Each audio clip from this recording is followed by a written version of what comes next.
Time now for our VIP Chautauqua with Cable 8's James Reed. And tonight, part 3 of our tribute to Elvis Tribute, Sterling.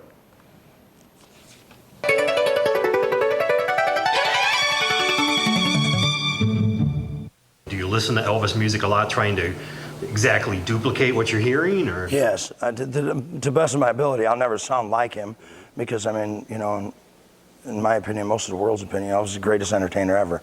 And there's, you know, there's hundreds upon hundreds of thousands of Elvis impersonators. And then there's, you know, probably a good 10,000, 15,000, they call them tribute artists, which I am.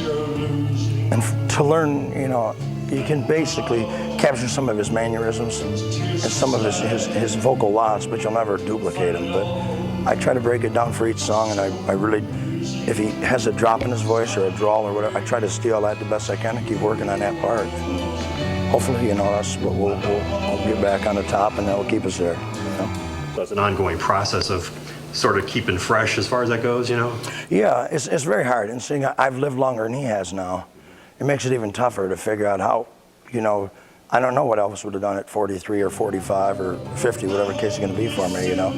So to be able to you know, vocally carry that out and mentally prepare yourself to try to go back to an Elvis that was 38 or 36, you know, it takes a lot of work constantly, but it's worth it. Now tell me about some of the Elvis moves. That's got to be hard to master, all the shit. Yeah, that's called being scared. You just jump around a lot, man.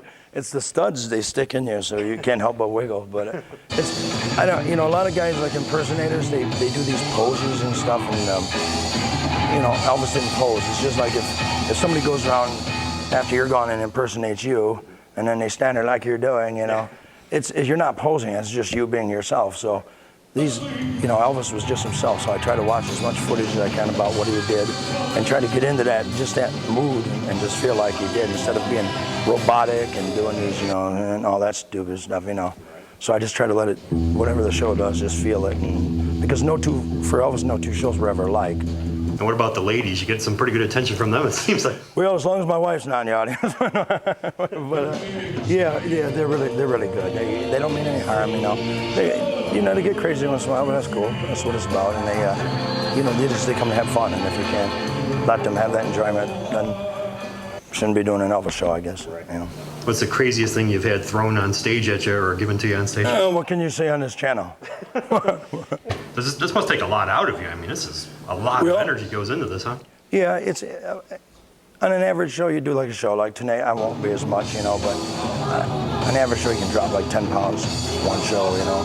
The suit I got on weighs about 26 pounds, and then you got a 15-pound belt. And so you got, you know, 35, 40 pounds on you at all times. Just jumping around. But the suits are really hot, so yeah, you lose a little bit. Okay, but a lot of fun, I'm sure. It's incredible. I couldn't imagine ever doing anything else. All right, thanks, James. And of course, James reminds you that he's always on the lookout for more very interesting people. If you know of someone with an interesting job, talent, or hobby, contact us via the information listed there on the screen.